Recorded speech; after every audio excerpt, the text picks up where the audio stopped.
Kalian sungguh sudah berubah? Tanya Emily seraya mengayunkan tangan Frank dengan ceria. Matanya berbinar menanti jawaban, begitu pula dengan Lois. Iya, angguk Frank dengan senyum simpul. Papa mendengar dengan jelas tentang betapa bangganya kakek Rowan terhadap kalian.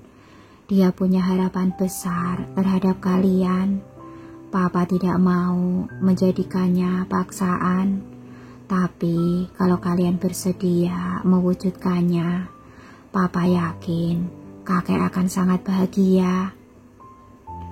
Kami sama sekali tidak terpaksa, Papa.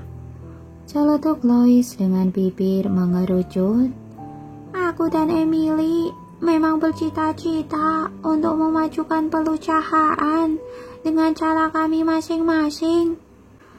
Hati Frank menghangat sembari melirik Kara. Ia memperlebar senyumnya. Kamu melahirkan anak-anak yang sungguh luar biasa, Kara. Pipi Kara bersemu merah. Iya, Lois dan Emily memang luar biasa. Setelah mengangguk sekilas membalas sambutan para pelayan yang membukakan pintu untuk mereka, ia menatap para balita. Malaikat kecil, bagaimana kalau sekarang kalian menelpon kakek Rowan? Ajak dia makan bersama kita. Itu ide bagus, Mama. Aku sudah tidak sabar ingin menyambut kakek Rowan. Tutur Emily dengan suara manis yang menghangatkan hati. Lois mengangguk antusias. Aku juga tidak sabar. Dan kalau kita berdamai malam ini, itu artinya kita bisa mengajak kakek berkeliling Savior besok. 1 dari 5 daftar keinginan kita bisa dicentang, Emily. Tiba-tiba ponsel Frank berdering. Melihat nama kontak yang menghubunginya, alisnya berkerut. Kenapa Peter menelponku? Sementara si kembar berbisik kepada Kara mengenai siapa Peter, Frank menerima panggilan. Iya. Dalam sekejap Frank mematung dan wajahnya memucat. Kepalanya mendadak pusing, ia seperti tersedot di dimensi lain. Sebelum kesadarannya habis, cepat-cepat ia berpegangan pada Kara. Apa yang baru saja didengarnya terlalu sulit dipercaya. Apa yang sedang dirasakannya terlalu sulit dicerna. Frank, kau baik-baik saja? Kara menopang kekasihnya. Papa. Si kembar ikut khawatir. Mereka meraih kaki Frank dan memeganginya agar tidak tumbang. Frank akhirnya mengerti itu bukan mimpi. Kenyataan sudah terjadi dan tidak mungkin diingkari. Kakek Rowan. Kakek Rowan. Ia tersedak oleh kata-katanya sendiri. Bagaimana mungkin ia tega menyampaikan kabar buruk itu kepada Lois dan Emily? Mereka baru saja membuat rencana yang sempurna tentang sang kakek. Saat dirinya masih berusaha mengumpulkan kekuatan, beberapa orang pelayan berlari dari dalam. Sebagian dari mereka menangis, sebagian lagi menjerit. Tuan muda, Tuan muda. Tuan besar mengalami kecelakaan. Beliau sudah tiada. Kara terkesiap sedangkan para balita berkedip-kedip. Sudah tiada. Apakah kakek Rowan meninggal? Lois menatap orang-orang dengan kerutan di alis. Tak mampu menjawab, Kara pun menekuk lutut memegangi pundak Lois dan Emily. Raut wajahnya tidak bisa berbohong. Melihat itu, si kembar tahu Rowan memang sudah pergi dan tidak akan pernah kembali. Dengan pecahnya tangisan mereka, semua orang tak mampu lagi membendung air mata. Satu-satunya yang bisa Kara lakukan hanyalah memeluk si kembar, sementara Frank tertunduk pasrah. Air mata Emily masih menitik, sedangkan Lois masih mencebik. Padahal orang-orang yang melayat saja sudah bubar, tetapi mereka enggan meninggalkan pemakaman. Malaikat kecil, bisakah kalian berhenti menangis? Kasihan kakek Rowan. Dia pasti sedih melihat kalian dari atas sana. Kalian mau kakek Rowan beristirahat dengan tenang, bukan? Kara mengusap pipi Emily dan mengelus pundak Lois. Mata mereka sudah sangat bengkak. Namun bukannya mereda, tangisan Emily malah makin kencang. Bahkan Lois mulai merengek. Kenapa kakek meninggal begitu cepat, Mama? Dia baru saja berubah.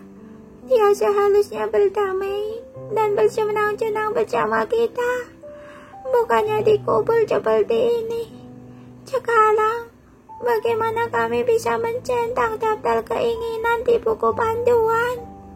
Kakek sudah tiada. Dia tidak bisa lagi menemani aku dan Emily kemana-mana. Perkataan Lois tersendat, pundaknya bergetar hebat, namun ia masih berusaha untuk bicara. Padahal, aku sudah berencana untuk menambah daftar. Aku mau memperkenalkan kakek kepada teman-teman di sekolah. Aku juga mau mengajak kakek naik pesawat. Aku bisa berlibur keluar kota sambil belajar bisnis darinya. Sekarang bagaimana? Sementara Lois sesenggukan, Emily melanjutkan. Aku juga berencana menambah daftar. Kakek belum pernah membacakan kami cerita. Kakek belum pernah bermain, berjalan-jalan, atau berfoto bersama kita. Kakek. Mengetahui kesulitan si kembar, Kara pun menarik mereka ke dalam dekapan. Gemetar dari tubuh mereka merambat hingga ke hatinya. Tanpa sadar air matanya ikut mengalir. Menyaksikan pemandangan itu, Susan pun membungkuk, mengelus masing-masing pundak yang layu. Sentuhannya memang tidak membantu, namun setidaknya ia berusaha tidak seperti Frank yang tertunduk di sisi makam. Kakek. Frank terpejam, 2 tetes air matanya jatuh ke tanah. Tangannya terkepal begitu erat hingga gemetar. Ia tidak yakin apa yang digenggamnya. Kesedihan, penyesalan, kekecewaan, apapun itu rasanya sungguh menyesakan dada. Dengan wajah sendu, Jeremy menggosok pundak adiknya. Ia tahu betul betapa besar kasih sayang Frank terhadap Rowan. Meski sering berseteru, meski sering memedam jengkel, Rowanlah yang menemani Frank dari masa ke masa. 2 orang itu sudah seperti 2 kutub dalam satu magnet, tidak pernah bertemu tetapi selalu menyatu. Frank, bisik Jeremy memberi tepukan ringan yang menguatkan. Akan tetapi Frank menggeleng menolak penghiburan. Ini salahku, Jeremy. Kalau saja kemarin aku memaksanya ikut makan bersama kita. Frank menelan ludah, seperti itu bongkahan kerikil kasar. Kalau saja aku bersikeras untuk menyelesaikan semua masalah kemarin siang, kecelakaan itu tidak akan terjadi. Kakek pasti masih bersama kita. Sambil terus memegangi pundak sang adik, Jeremy berkedip-kedip menatap awan. Langit seperti mengerti hati orang-orang yang berlindung di bawahnya, gelap dan kelam. Ini bukan salahmu, Frank. Ini takdir. Jeremy masih berusaha menenangkan sang adik, namun Frank tetap terisak. Kakek seharusnya masih bisa melakukan banyak hal. Dia belum sempat meminta maaf kepada Kara, kepada anak-anak. Dia belum sempat menebus kesalahannya. Frank kembali tersedak, matanya semakin merah. Aku belum sempat memeluknya. Yang kulakukan terakhir kali hanya memegang lengannya. Yang kukatakan terakhir kali hanyalah undangan makan malam. Isak tangis Frank mulai bertambah kencang. Aku seharusnya mengatakan kalau tidak apa-apa. Dia mendidikku dengan cara yang salah. Aku mengerti. Dia melakukan itu karena menginginkan yang terbaik untukku. Aku hanya kesal karena dia berusaha memisahkan aku dari Kara dan anak-anak. Tapi Frank mencengkeram lengan Jeremy seolah itu satu-satunya tumpuan. Dia sudah berubah. Dia sudah menyesal. Jadi, aku tidak kesal lagi padanya. Aku justru senang, bangga. Dia akhirnya berubah. Tapi, Frank menatap makam lalu tertunduk tak berdaya. Kepalanya menggeleng pasrah. Semuanya sudah terjadi. Frank, Kara tiba-tiba menyentuh punggungnya. Si kembar ternyata sudah diserahkan kepada Susan. Kara, sambil menggigit bibir berusaha menyumbat tangis, Frank mendekap Kara dan mengiris-seretkan. Sambil menggigit bibir berusaha menyumbat tangis, Frank mendekap Kara dan mengistirahatkan dagu di pundaknya. Ia merasa lelah, sangat lelah. Kesabaran dan pengertiannya terhadap Rowan selama ini ternyata tetap berujung pada perpisahan. Aku tidak seharusnya membiarkan kakek pergi, Kara. Aku seharusnya memaksa dia makan bersama kita. Kara tidak menyanggah. Ia menghela nafas dan berbisik lirih. Tidak apa-apa, Frank. Tidak apa-apa. Sekalipun kamu merasa bersalah, itu artinya kamu menyayangi kakekmu. Dia pasti mengerti.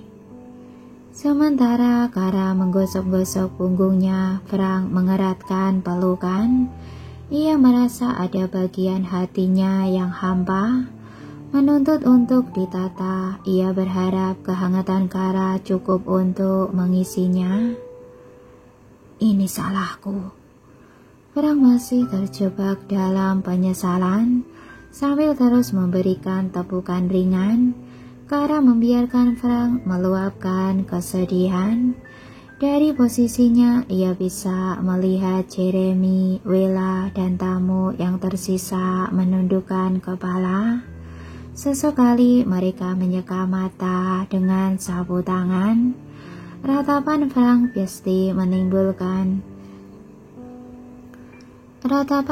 pasti membirukan hati mereka. Tiba-tiba tangan-tangan mungil menekan kaki Frank. Tangisannya mendadak tertahan. Pria itu pun menunduk. Wajah Lois dan Emily secara ajaib menyejukkan hatinya.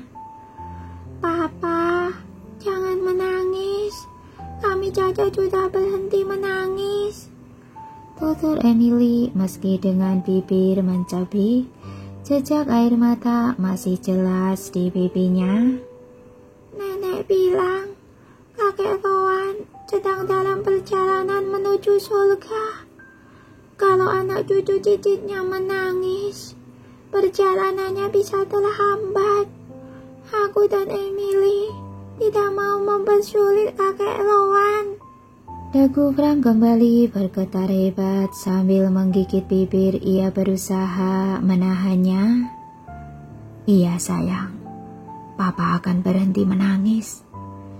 Ia menurunkan lutut lalu merentangkan tangan. Emily dan Lois langsung masuk dan menepuk-nepuk punggungnya. Papa yang tabah, bisik Lois mengikuti instruksi Susan. Kita semua harus tabah, tutur Emily lirih. Dengan turunnya air dari langit, mereka akhirnya pergi pulang ke rumah masing-masing. Makam Rowan menjadi semakin sendu dan sangat sepi. Meski demikian, sosoknya tetap hidup dalam ingatan semua orang, baik yang buruk maupun yang baik. Mama, hujan sewaktu kita di pemakaman tadi, apakah itu karena kakek menangis? Tanya Emily sembari menempelkan Yemon pada kerah piyamanya. Aku juga berpikir begitu. Kakek menangis karena tidak bisa bertemu kita lagi. Dia pasti sedih. Sambil mengelus kepala si kembar Kara tersenyum tipis. Mungkin saja, tapi menurut Mama, kakek menangis bukan karena sedih. Lalu apa? Kara mengerucutkan bibir. Karena terharu, dia baru melihat kalau cucu dan cicit-cicitnya ternyata sangat sayang padanya. Kakek bisa melihat kita. Lois terbelalak. Kara mengangguk, telunjuknya teracung ke langit-langit. Iya, dari atas sana. Wajah Lois langsung berubah takjub. Di sampingnya Emily malah mengerutkan alis. Tapi Mama, apakah kakek benar-benar masuk surga? Cemacah hidup, kakek celing jahat kepada orang-orang. Dia bahkan pernah mau melacuni Mama. Dia juga menjatuhkan kue ulang tahun kami. Itu dosa besar. Menjatuhkan kue ulang tahun kalian termasuk dosa besar. Kara tertawa kecil. Itu adalah hal pertama yang membuat hatinya tergelitik sejak kematian Rowan. Iya. Lois merebut kesempatan Emily untuk menjawab. Itu bukan kue biasa, Mama. Kami menaruh banyak kasih sayang di dalamnya. Tapi kakek Rowan membuangnya begitu saja. Itu sama saja dengan dia menolak ketulusan kami. Hatiku sangat sakit sampai menangis.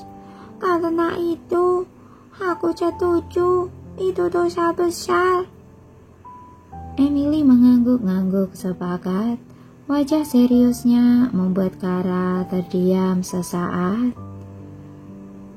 Jadi, kalian takut kalau kakek Rowan tidak masuk surga?